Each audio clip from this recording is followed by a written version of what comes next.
Murder in Maplewood by Hannah Shephard. The Case of the Poisoned Patron. It was a brisk autumn Monday morning, with the leaves on the trees outside just beginning to turn orange and red.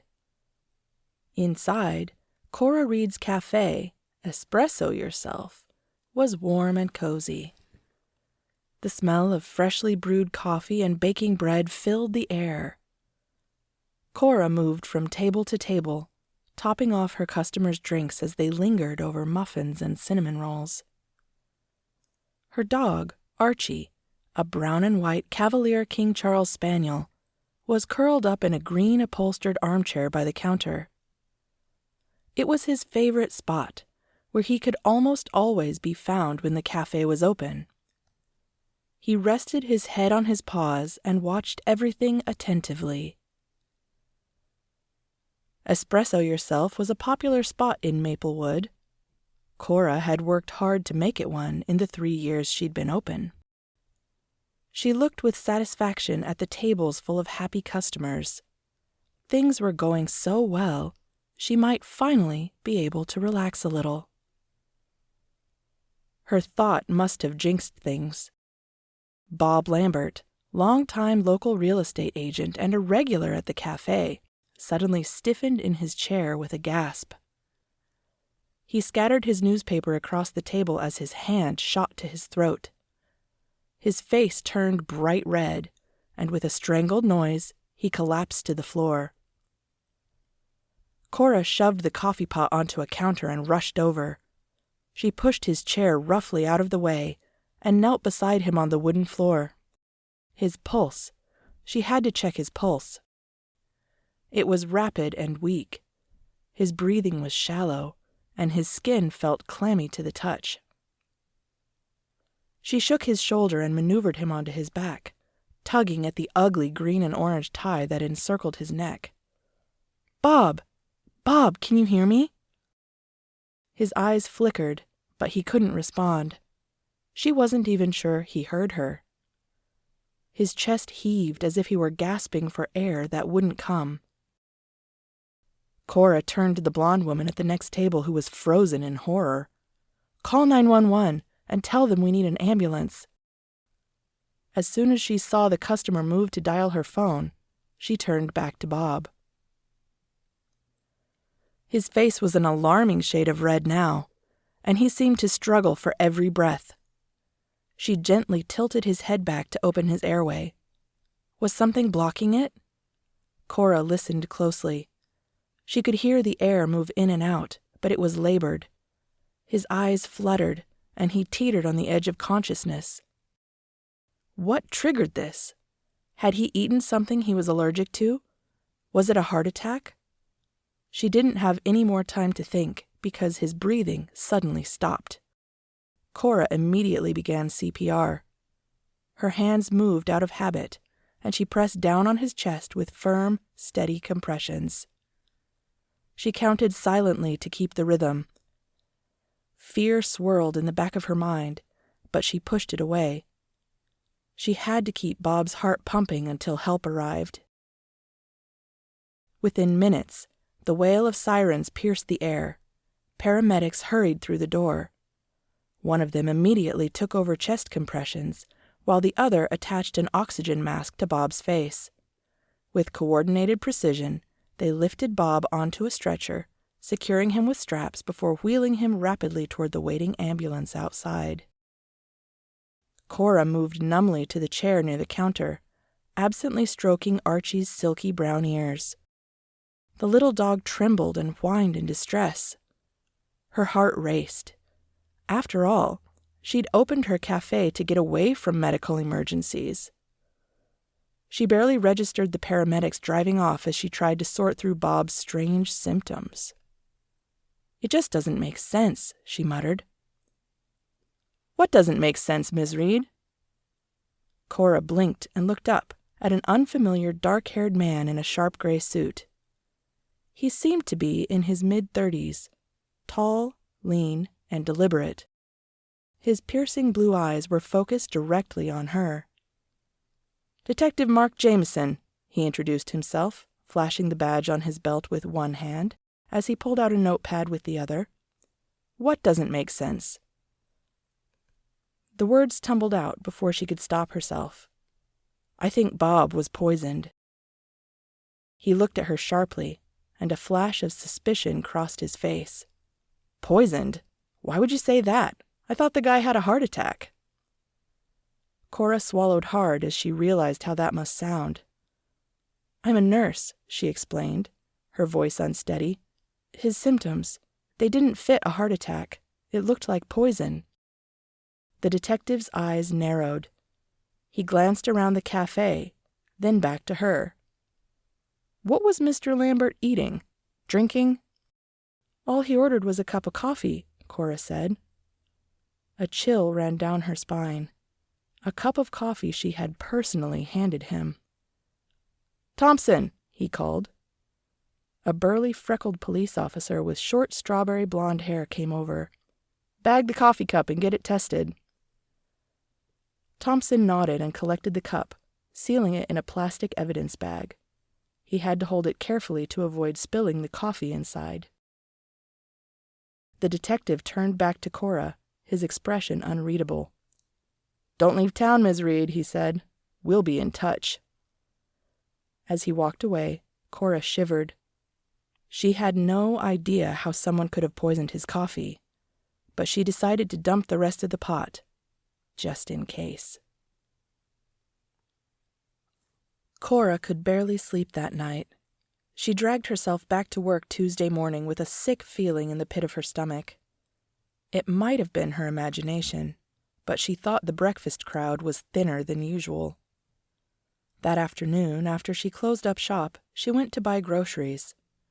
There were definitely people staring when they thought she couldn't see them, whipping their carts around and pretending to be intensely interested in the cheese when she turned to look. The rumor was that Bob had died. By Wednesday morning, she was sure business had taken a hit. Even on a slow day, she saw twice as many customers as the few that peppered the tables of her cafe. One elderly regular patted her hand after she ordered. "I don't care if you did poison Bob, dear," she said. "I'm not giving up your blueberry muffins." Detective Jameson returned at 11:30, holding some files. He glanced around the deserted cafe as he approached the counter. "Detective," she said, trying her best to smile. "Can I get you anything?" He shot her a sidelong glance, then slid a folder across the counter toward her. "Robert Lambert, age 62. Doctors pronounced him DOA. You'll never believe cause of death." He gestured for her to pick up the file. "The ME said it was cyanide poisoning." Even though she had been the first one to suggest poison, her stomach dropped. She opened the file hesitantly. Sure enough, there it was in black and white. Cyanide. "What are you telling me for?" The detective shrugged. "You knew," he said. "Everybody else thought it was a heart attack, but you knew. The way I see it, that either makes you a suspect or a valuable resource." "I told you, I'm a nurse. I saw the signs." "I looked into that too," he said, setting another file on the counter.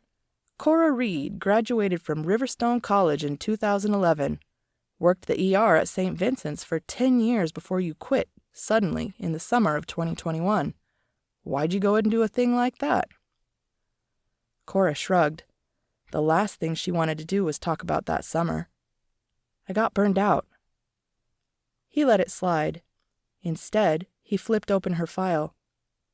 "Talked to some of the doctors there, some of the other nurses. They all agreed you were good at your job." "So what? Now you believe me? Because I was telling the truth?" Detective Jameson chuckled. "Well, that, and the fact that Bob Lambert's coffee didn't have a drop of cyanide in it." The relief was so strong Cora thought she might throw up. She hadn't poisoned his coffee. She knew she hadn't. But the fact remained that all he had to drink was coffee from her cafe. She'd been dreading the news that it had somehow been contaminated. Still, something didn't add up. "That doesn't make sense either," she said. Cyanide kills in minutes. He was sitting here reading his newspaper for at least half an hour before anything happened. How did he get poisoned if it wasn't in his coffee? That's what we need to figure out, Jameson replied, plucking the file out of her hand. Did he eat or drink anything else while he was here? Chew some gum, maybe? Cora shook her head. Just the coffee. Detective Jameson nodded thoughtfully. Well, we know he came here straight from home. Whatever poisoned him might still be there. I was hoping you'd come with me to check out his place, see if anything stands out to you. Cora blinked, caught off guard. Me? I'm not sure how much help I'll be. Jameson gave her a measured look. You know what to look for.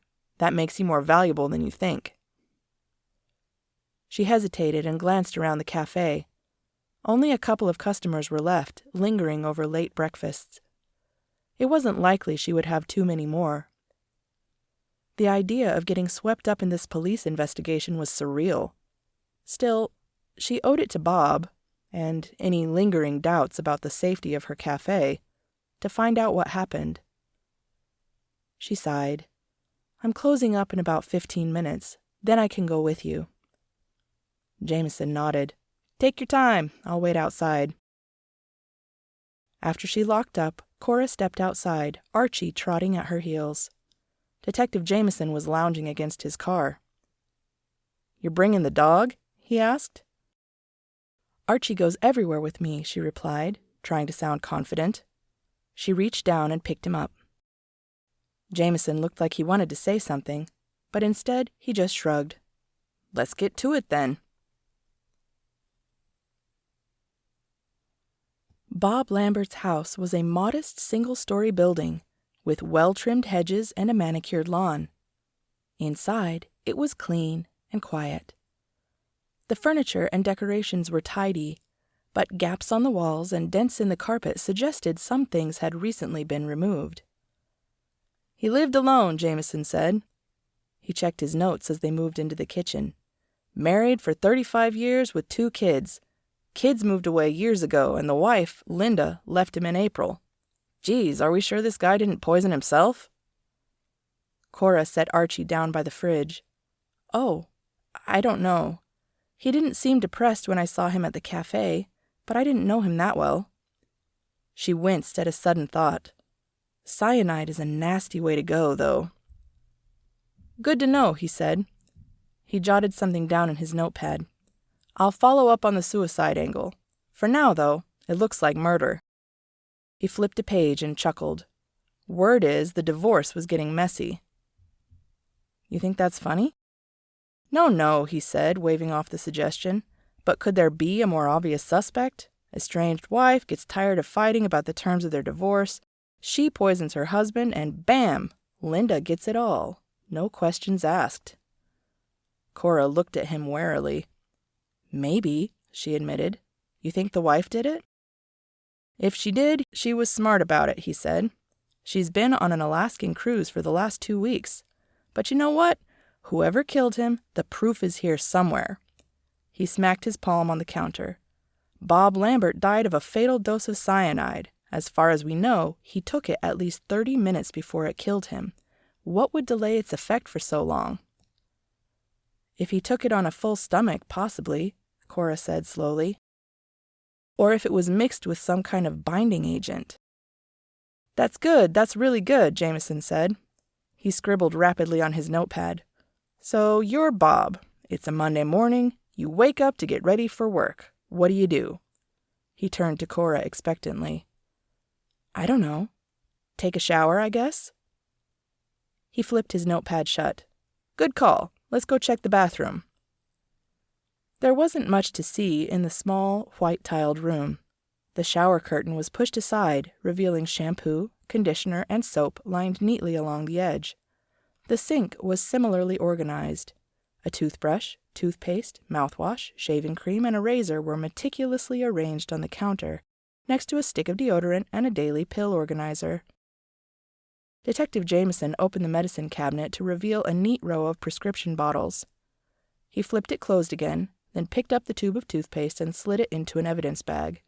He pulled out a pen and started to label it. Cora stared. You think someone poisoned his toothpaste? Sounds like a binding agent to me. She shrugged and peered inside the pill organizer. Each spot was filled with a variety of medications. Some were only in the morning slot, some only in the evening. There were a couple of tablets and some 2-part capsules. You know, she said thoughtfully, another way the cyanide might have been delayed is if it was inside something else. Jameson stopped writing and looked up. Inside something? What, like a baggie? No, like a capsule. Maybe one of these capsules. He leaned over to look where she was pointing. You think someone put cyanide into this guy's pills? Maybe. He thought for a moment, then shrugged. All right. He tucked the pill bottles into bags, followed by the organizer. Then he grabbed the mouthwash for good measure. A quick search of the bedroom didn't reveal anything of interest. Nothing seemed out of place in the kitchen either. There were no dishes in the sink, no food or wrappers in the empty kitchen trash can, no fresh-looking leftovers in the fridge. Jameson eyed the half-empty carton of milk and bottles of condiments, shook his head, and closed the door. As they went back outside, Jameson turned to lock the front door behind them. A sudden gust of wind blew a few early leaves across the lawn.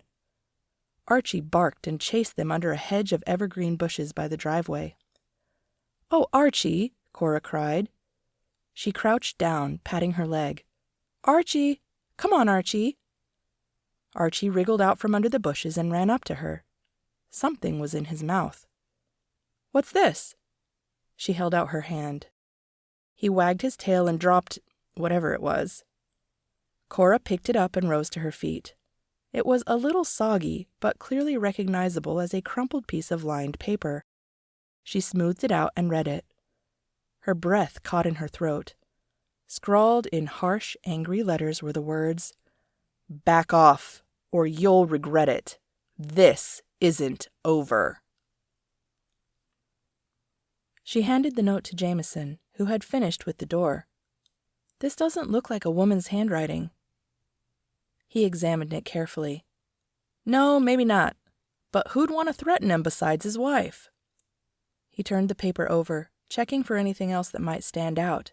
Initials, a signature, or even an indentation from writing on another page. There was nothing more, just the ominous message.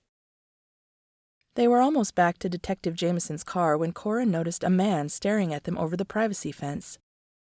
As soon as she caught his eye, he ducked. She silently tapped Jameson on the shoulder and pointed. The detective followed her gaze. Without missing a beat, he stepped toward the man, motioning for Cora to stay back.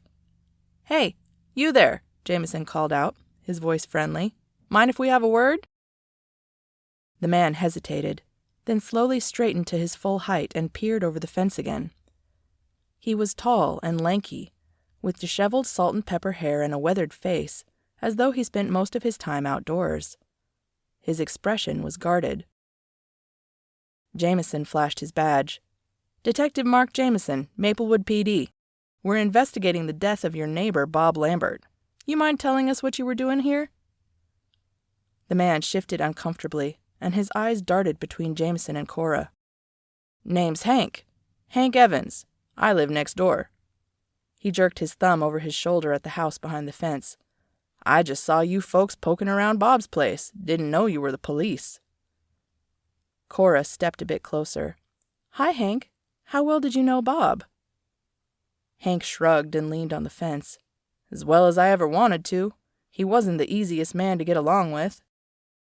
"What do you mean, he wasn't easy to get along with?" Jameson echoed as he crossed his arms. "The two of you argued? What about?"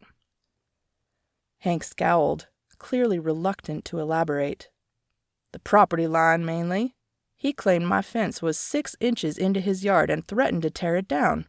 Said he would chop down my apple tree, too, because it dropped a couple of leaves on his driveway. We argued about it a few times, but it wasn't anything worth killing a man over." The older man turned and spit in the dirt behind him. "To be honest, I think he just wanted something to fight about after Linda left." Cora exchanged a glance with Jameson. Who says Bob was killed? Hank laughed. Everybody. Everybody. It's all anyone is talking about, how Bob Lambert got poisoned in some coffee shop downtown. The cafe didn't have anything to do with it, Cora said, a little too sharply. Jameson waved a soothing hand in her direction. When was the last time you saw Bob? Hank hesitated a moment. Monday morning, he replied. Saw him heading out to work.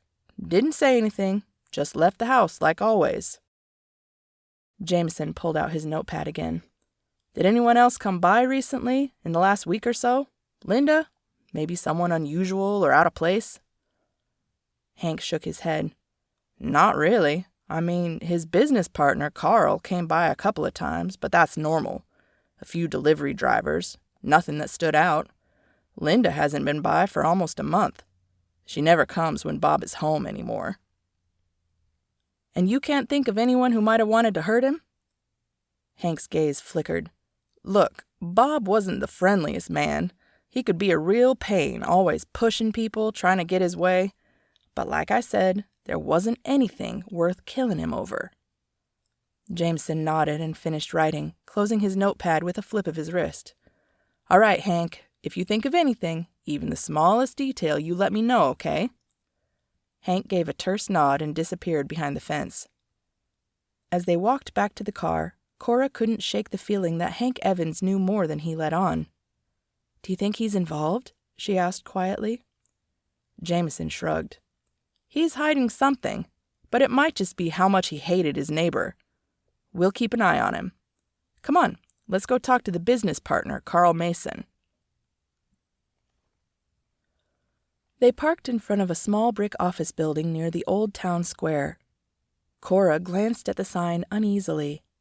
It read, Lambert and Mason Real Estate. Some peeling paint and faded lettering suggested that upkeep hadn't been a priority for a while.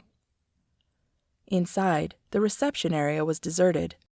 A desk cluttered with pens, papers, and a mug discarded with a spoon still in it sat against one wall.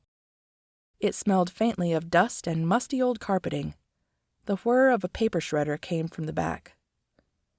"Hello?" Detective Jameson called out. When no one answered, he shrugged and waved for Cora to follow him into the back. The door at the end of the hallway was open. He cleared his throat and knocked on it. A man with thinning brown hair and a crumpled suit looked up from a stack of papers he was trying to shuffle into some sort of order. He looked flustered. "I'm so sorry, but I'm busy at the moment. If you could just—" "Mr. Mason, I'm Detective Jameson, and this is my associate, Cora Reid." He displayed his badge as he stepped into the office. Cora came right behind him, Archie in her arms. "We're here to talk about Bob Lambert." Carl's face fell. "Yes, I heard about that. They say it was poison. Terrible business, really just unbelievable." He gestured awkwardly to the chairs across from his desk. "Please, have a seat." Jameson sat down. He leaned forward slightly, his gaze fixed on Carl. "How long have you and Bob been partners?"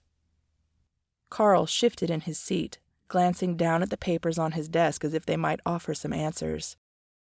"Nearly 20 years, he said finally. "We started this business together back when the market was booming. We made a good team.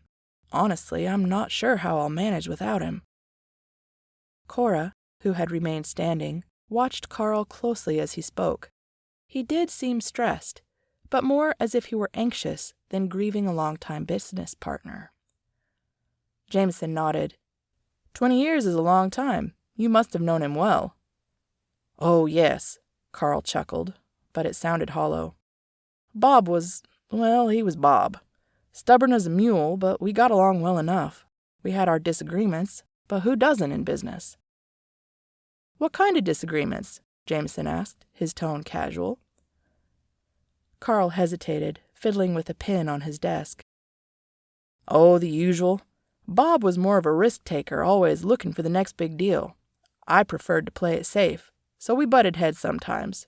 It was never anything serious." Cora let her eyes wander around the room. The office was messy, but not in the usual busy professional way. Papers were scattered haphazardly, and the shredder in the corner still had a few bits trailing out of its slot. "Mr. Mason," Jameson continued, "did Bob seem worried about anything recently? Any problems that might have been weighing on him?" Carl shook his head quickly, almost too quickly. "No, Bob was all about work. If he was worried, he didn't show it. Aside from his divorce, I wasn't aware of any problems he was having. But then, Bob was good at keeping his cards close to the vest." Cora drifted over to the shredder. She turned her back to Carl Mason to hide her actions and plucked the paper scraps from the top of it. Most of them were blank, or held nothing but the Lambert and Mason real estate logo. The last one, though, seemed to be a letter from Maplewood Savings Bank. The edges were jagged where it had been caught in the shredder, but she was able to make out a few words. $10,000 withdrawn. Unauthorized. She slipped the paper into her pocket and turned back toward the conversation. "Did Bob ever mention feeling threatened or receiving any unusual messages?" Jameson pressed. Carl stopped fidgeting and his face paled slightly. He stammered, "No, nothing like that. Why, did you find something?" Jameson didn't answer right away. "We're just trying to get a full picture here." As they stood to leave, he took one final glance around the room. "Thank you for your time, Mr. Mason. We'll be in touch." Carl nodded stiffly, visibly relieved that the interview was over. "Of course, Detective, I'll be here." Outside, the crisp autumn air was refreshing. Jameson turned to Cora as they reached the car, raising an eyebrow. "That guy is definitely sweating about something. What did you find?" She handed him the scrap of paper and he read it with a low whistle. "Some kind of money problems that Carl there didn't want us to know about. Very interesting. See, I knew having you tag along was a good idea." He flashed her an unexpected grin. Cora smiled back hesitantly, not sure what to make of his mood. "What are we going to do next?" He tapped the top of his car. "We're not going to do anything. I'm taking you back to your cafe." Thursday mornings were usually good days at Espresso Yourself, but with poisoning rumors swirling around town, she wasn't surprised to see low traffic.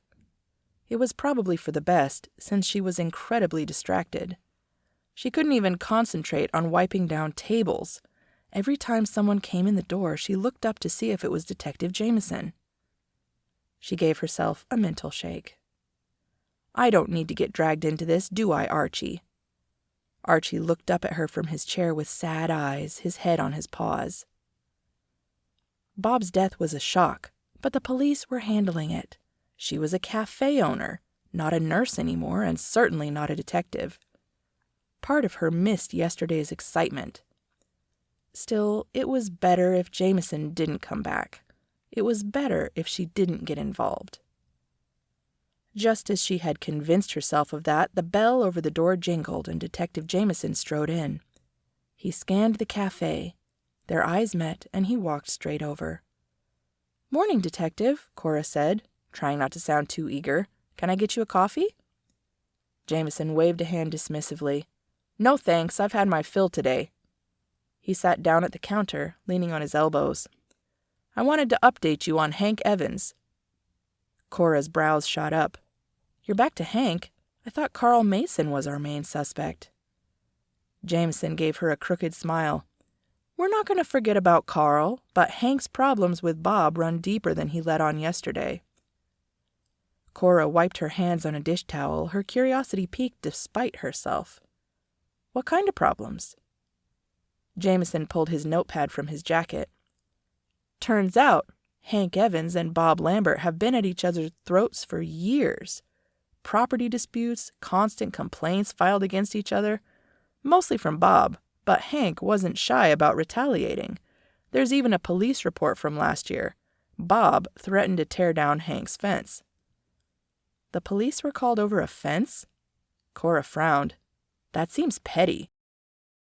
"Most recently, the complaints have focused on an apple tree near the property line," Jameson said, closing his notepad. "Seems like Bob was chopping off anything that grew over the fence." Poisoning seems like a pretty extreme response to trimming a tree. Jameson shrugged. Hank's temper runs hot. He's got a history of making threats, and he had reasons to want Bob out of his life. Lots of reasons. He glanced toward the door. I'm going back to talk to him.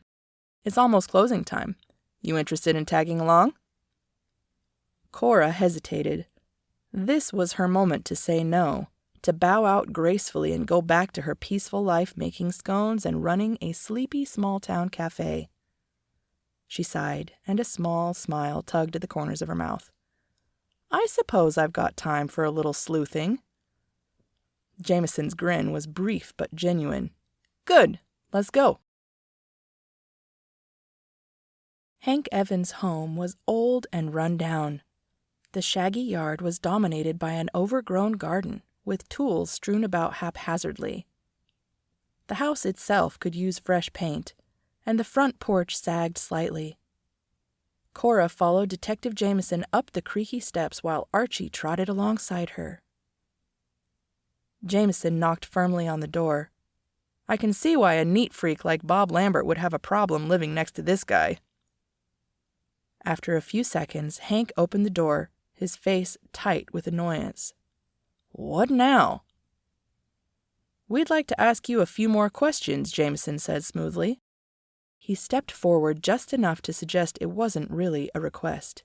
Mind if we come in? Hank hesitated. He looked from Jameson to Cora, then down to where Archie sat by her feet. After a moment, he stepped aside. Fine, but make it quick. Inside, the house was just as messy as the yard. Stacks of old newspapers and dirty dishes cluttered every surface, and the air smelled faintly of stale coffee. Cora wrinkled her nose and kept a sharp eye on Archie, who put his nose to the carpet and sniffed curiously. Hank led them into the living room, where a battered couch faced an old television. What is it you want? He asked, crossing his arms defensively.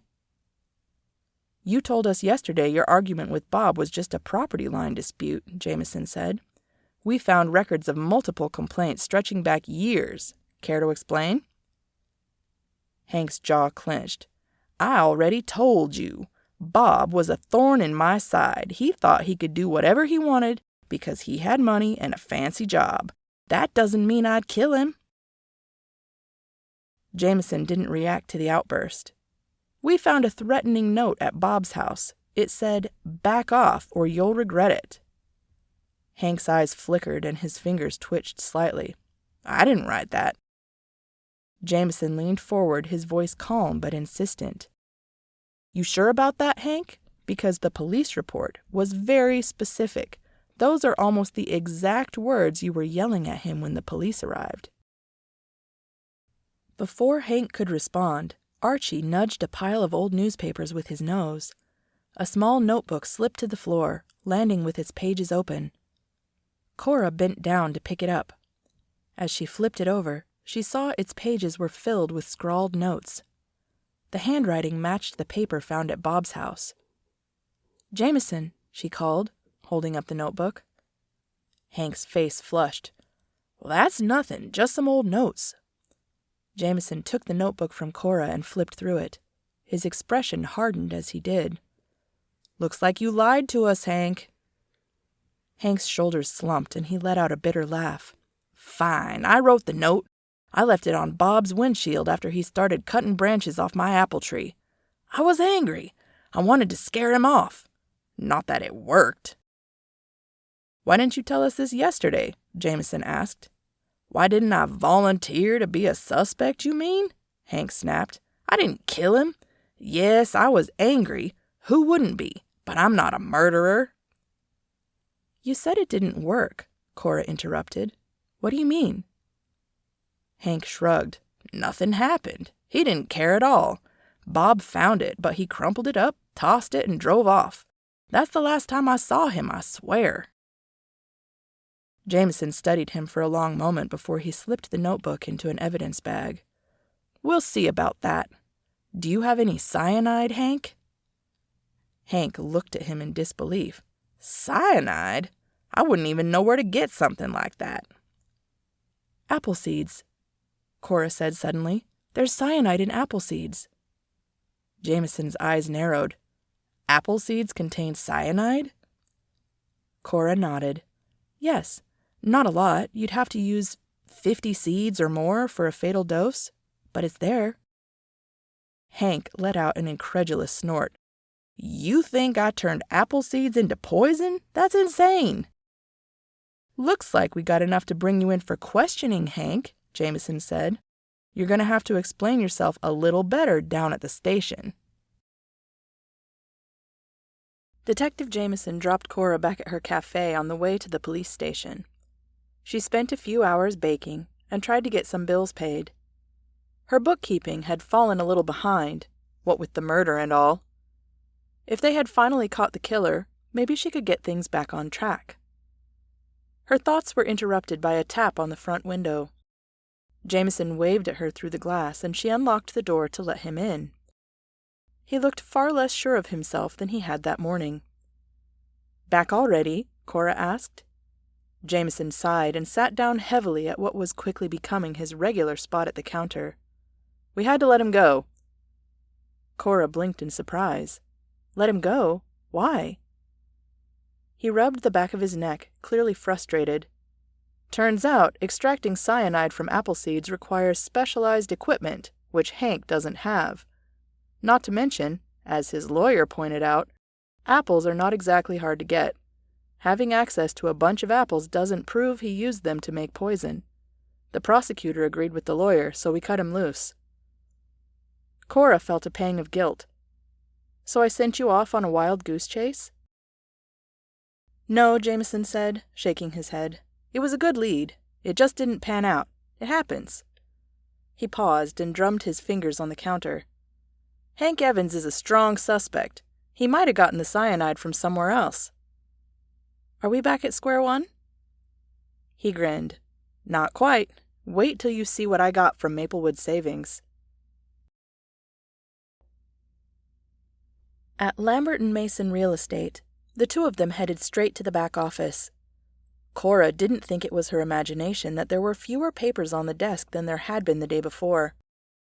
Carl looked up as they entered. A flash of annoyance crossed his face before he masked it with a thin smile. "Detective, Miss Reid," he said. "Did you find anything out about poor Bob?" Jameson didn't sit down this time. Instead, he loomed over the desk. "You could say that. We had a chat with Maplewood Savings Bank." Carl didn't answer. He looked like he'd been punched in the gut. Jameson tossed a folder full of bank statements onto his desk. The papers inside fanned out slightly, the damning numbers plainly visible. "You've been making some unauthorized transfers, haven't you, Carl? Moving money from the business to private bank accounts. Care to explain why?" Carl turned white. He stared at the papers for a long moment before he ran a hand through his thinning hair. "Look, that was between me and Bob," he said, in a shaky voice. "It has nothing to do with what happened." "I'd say it has everything to do with it," Jameson pressed. "You were stealing. Bob found out, didn't he? He found out you were siphoning off company funds and he threatened to turn you in. Is that why you killed him?" "I didn't kill Bob," Carl protested. Jameson didn't let up. "You were going to lose everything, your job, your house, maybe even your freedom. So you got some cyanide and you poisoned him." "Cyanide?" Carl's hands trembled as he gripped the edge of the desk. "I don't know anything about any cyanide. Yes, okay, I was embezzling. I'm not proud of it, but I didn't murder him." Cora felt the tension in the room grow thicker. "Then why shred the documents?" Carl Mason let out a bitter laugh and slumped back into his chair, rubbing his eyes. "Because I didn't want anyone else to find out, okay? I screwed up. I took the money to pay off some debts and I thought I could fix it before Bob noticed. But he caught me. We've been partners for 20 years. Instead of reporting me, he gave me a deadline. Told me I had until the end of the month to pay it back or he'd go to the authorities." Jameson's eyes narrowed. "And could you?" he asked. "Pay it back, I mean." Carl's head snapped up. "I'm pulling equity out of my house," he said. "I'm getting the money. You can check with my mortgage company. Embezzlement is one thing, but poisoning someone?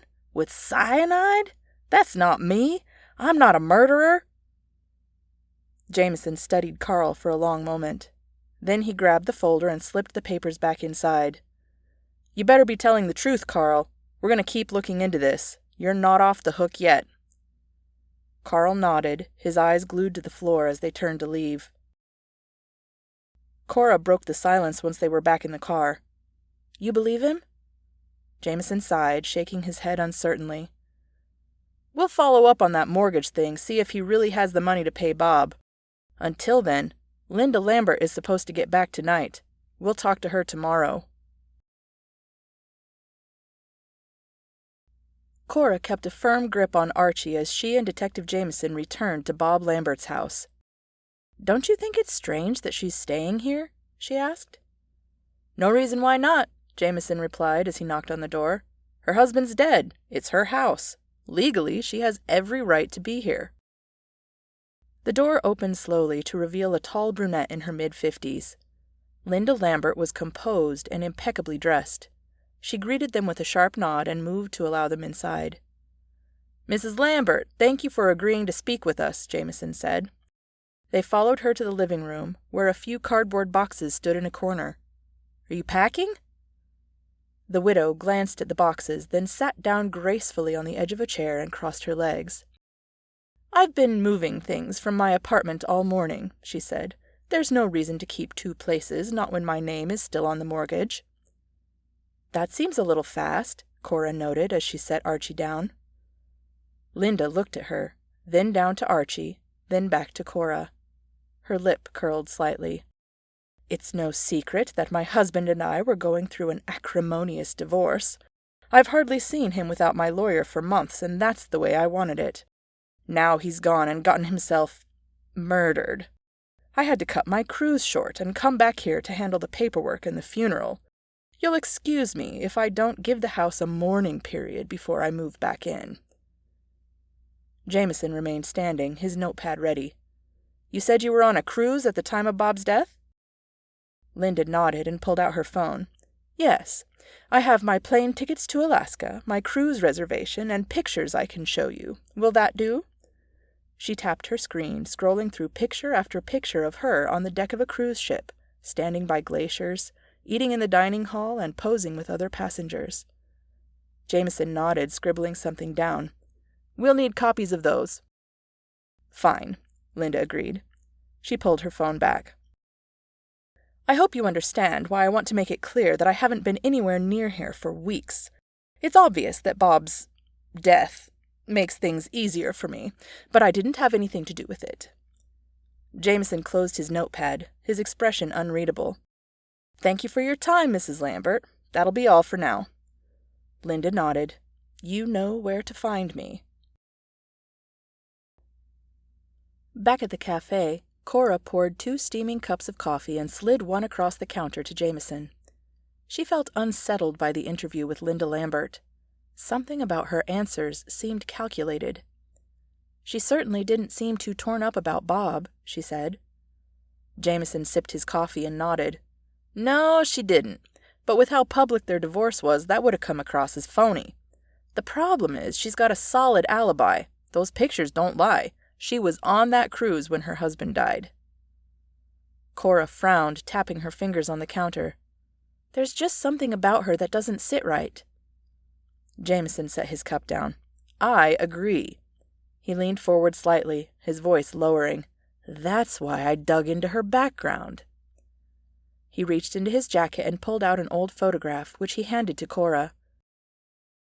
The photo showed a younger Linda dressed in a lab coat with a group of colleagues. They were posed in front of a large industrial lab, all smiles. "Before she got married, Linda worked as a lab tech for ChemCorp," Jameson explained. "That's the kind of place you might learn to work with cyanide." "So what?" Cora asked. "You think she stole a sample and saved it for 30 years? "It's some place to start," Jameson said defensively. Cora shook her head and opened the file with evidence of Linda's alibi. Just like the widow had said, There were flight records, a boarding pass for the cruise, and picture after picture that showed she had been exactly where she claimed. The pictures seemed innocuous at first glance, but as she studied them, she noticed something odd. In several of the photos, the same man appeared in the background. Sometimes he was near Linda, sometimes only passing by. "Let me see that lab photo," she said. Jameson slid it across the counter, still sipping his coffee. She set it next to one of the cruise photos and looked back and forth from one to the other. After a moment, she tapped the man from the cruise with one hand and pointed at a man in the back row of the Kimcor staff photo with the other. "Does that look like the same guy to you?" Jameson set his coffee down hard, swearing as it sloshed over the rim of the mug onto his hand. Cora handed him a towel and he dried his hand absently. Both of them stared intently at the pictures. "Yeah, it really does," he agreed. "If he were bald and about 30 years older." Cora's heart raced. She used one of her old friends from the lab to get the poison. "Maybe," Jameson agreed, "but how could she have poisoned him from Alaska?" The pieces came together, and suddenly everything fell into place. "I know exactly how Linda Lambert killed her husband," Cora said.